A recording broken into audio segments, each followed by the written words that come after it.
So you're probably thinking, wait, didn't they tell her she's not supposed to use notes? She's not supposed to be at the podium. She's supposed to be like dancing and getting your attention. No, I'm not going to do that. And I'll tell you why. A lot of my current research is on students with disabilities. How many of you in this room are seeing the folks up here on stage and thinking, I don't think I could do that. I couldn't talk without notes. I couldn't be that engaging. Raise your hand if you think, maybe I couldn't do that. All right, so I'm standing here partially for you and partially because I want to send the message that just because I might do it a little differently doesn't mean that I'm not doing it, right? And just because I'm going to deliver my message differently doesn't mean that my message isn't important. As a matter of fact, if you think my message is only important if I'm like moving around the stage and probably tripping because I'm a klutz, then that's not the point, right? So I love that the last speaker talked about listening to people's stories. And so I'm here with notes because my story is on my notes. I know how to best tell my story. I know how to best deliver a talk. And so I'm going to do it that way. I'm going to buck the system. So the title of my talk is on the screen in front of you. And so they gave me 10 to 12 minutes. So 10 to 12 minutes, I thought, that's enough time for social justice, right? Absolutely. And so every time I sat down to write this talk, I thought, what can I possibly say in 10 to 12 minutes that actually matters? Could I do justice to social justice? And the answer is probably not. So I ultimately decided to share 6 lessons with you from my own journey. What have I learned? What might be useful? And I hope they're useful to you. Before I start, though,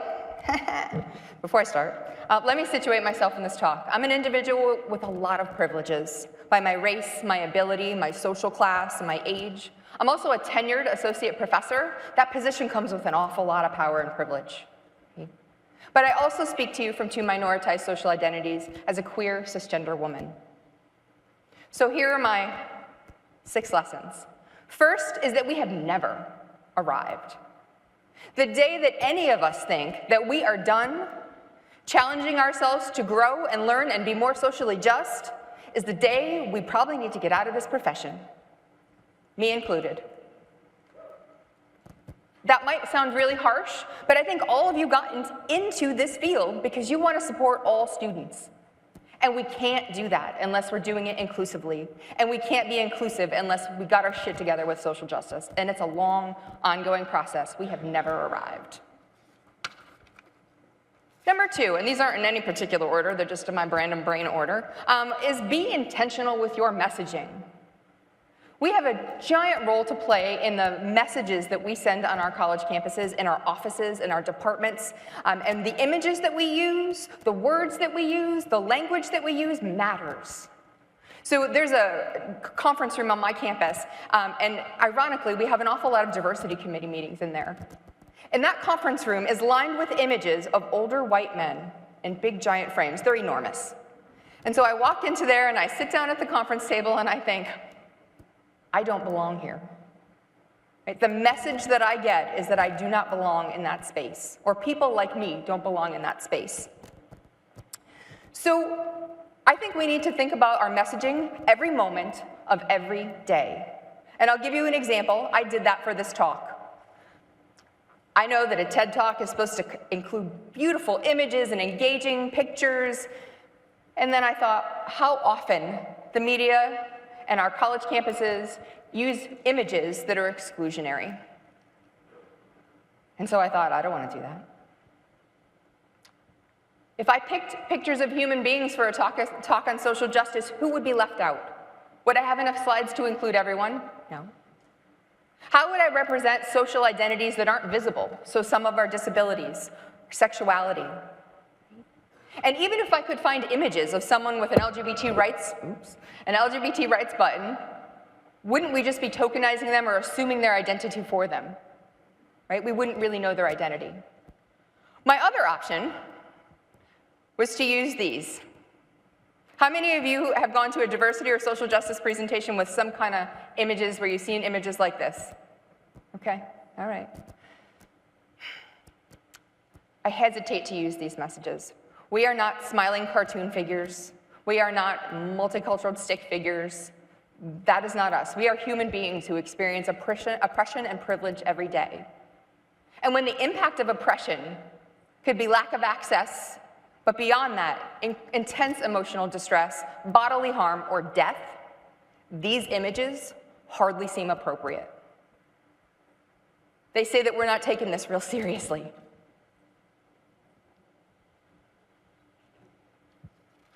Lesson 3. We need to learn from our isms. Every single one of us in this room has done or said something that's exclusionary, probably in the last 24 hours. And this is especially the case when we come from our places of privilege. But I would argue that we need to learn from our isms. We need to recognize it, admit it, and learn from it. And this might include being able to accept feedback with grace. And that's hard. When someone challenges a decision, a perspective, or something that we've done that is exclusionary, our initial reaction is to come up with a perfectly legitimate explanation or excuse. Right? We want to tell them how we didn't mean it, or that wasn't our intention. We have a perfectly legitimate reason for the language or the decision or the perspective. But I want to tell you that when we do that, when we use a PLE, we dishonor the person who challenged us. Yeah, I see some head nodding. That might have happened to you, right? We dishonor that person. We invalidate the experiences of people who are oppressed. And most importantly, we send the message that we are not willing to learn. And we are not willing to grow from our mistakes. But this shit is hard. That's our gut reaction, PLE. But if you want to be really inclusive, we have to really think about taking that feedback with grace. So some of you might be thinking right about this moment, well, no one's ever given me feedback that I'm not inclusive, so I must be really inclusive. If you're having your conversation in your head right now about that, I want you to think that there might be 2 reasons why you're not getting feedback. One is there's an awful lot of power probably in your position or your role. Or people just perceive that you're not going to take that feedback with grace or not learn from it, and so it's not worth their breath or time. So I want you to think about, if you don't get feedback, it might be because your students, your colleagues, you might have some power over their grades, their performance evaluations, frankly, their livelihood. And so sometimes people don't give us feedback if they don't perceive we're open to it or that we have some power over them. And sometimes, those of us from minoritized social identity groups, we don't challenge you because it's frankly exhausting. If we challenged every instance of oppression every single day, that's all we would do, right? So my last lesson was taking feedback with grace, but it leads into this one. It's our jobs to challenge ourselves every day. Our jobs, no one else's, to get on this journey and keep moving along. Yes, sometimes we're going to be challenged by others, but we should not have to rely on external agents to help us learn and grow.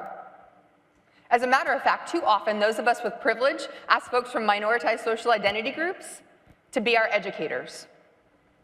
How many of you have been asked to be an educator? I joke sometimes on my campus that it feels like I have a flashing rainbow above my office door, right? People come to me and ask me for the queer perspective on just about anything, even if it has nothing to do with my job or my identity, right? I become the educator. And so, don't do that. It's tokenizing, it's culturally taxing, and quite frankly, it's a form of oppression. One of the ways you can work on your own shit, I said the 4-letter word, woo woo! One of the ways we can do that is to use the NASPA and ASHE professional competencies. They're actually pretty good, especially the social justice and inclusion competency. The foundational levels basically ask you to work on your own shit. Dig deep. What are your biases? What are your privileges? What are the assumptions that you make? What have you gotten wrong, and what have you gotten right? These are fantastic competencies, and they can help. But I want to tell you that engaging in this deep reflection kind of what's not working is hard. This stuff is hard, and it's easier not to do, and if you have privilege, you don't have to do it. But if you want to be a more socially just educator, you have to do it. We all do.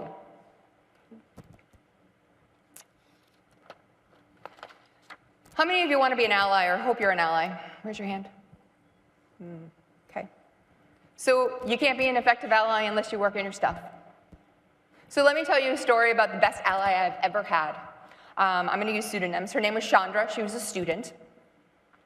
And she was in my diversity and cultural competence class. And so I have to set up the scenario. So I teach this class, and I set it up in boardroom style or circle so that students are kind of facing each other. And for the first 4 weeks of the semester, a student, let's call him John, he sat right next to me. He identified as a black man, and he was incredibly passionate about racism and classism, and he was excited to be in the class, and he was engaged with his peers, and he was engaged with me, and super excited to be there. At the end of week 4, I foreshadowed the topic for week 5. I always do that before the end of class and say, next week we're going to talk about. And the topic for week 5 was sexuality. And so I introduced the topic, and I came out to my class, which I do. I believe it's important to be visible. Week 5, John came into the class, and John took the seat at the farthest spot away from me that he possibly could. He physically removed himself from me. And I was kind of at a loss. So Chandra, luckily, I had planned some small group discussions that day. Chandra sat next to him in a small group, and I could hear her saying things like, you know, when I grew up, I learned a lot of homophobic messages from my family. And my religion taught me to be pretty homophobic and transphobic, but then I realized my religion was actually about love and compassion, and I was just not really realizing what the potential of my religion could be. So she had this conversation with him that I could never have had. Not at least that day, right? Because I was kind of stunned. She was my best ally. And she was an incredible ally because she had done her work. She had unlearned all those homophobic and transphobic messages on her own, not because it was a class assignment or I told her she had to do it. She did it because she knew that it was her duty to support all students, and that included LGBT students, and so she was doing the hard work. And she admitted it was hard. My last message, and I know I'm out of time, lesson 6, is that it's important to role model inclusion. How many of you hope to be a role model for your students and your colleagues? Okay. So we have to role model inclusion every single day. And so there have been many cases where I have stopped a class or come to the next class and said, I'm going to own the language, the decision, or the behavior that I made last time as oppressive. And sometimes students are frankly pretty shocked. Holy shit, the professor she just admitted that she did something that was really oppressive. But you know what they learned from that? Is that this is a journey. It's a lifelong journey, and this stuff is hard. And if we learn from our mistakes, that's what's important. So here's a quote from one of my end of semester evaluations from a student who's anonymous. I don't know who wrote it, but she said, the professor modeled the multicultural competencies that we need to assess and develop in ourselves. Thank you for modeling the passion and demonstrating the behavior of the professional and advocate I hope to be. This was the best comment I've ever received, because it's important to model this. We have to show our students how to do it, and sometimes that means exposing ourselves. And there are no shortage of opportunities to do that. So thanks for allowing me to share my 6 lessons. I hope that they're useful to you, and have a great day.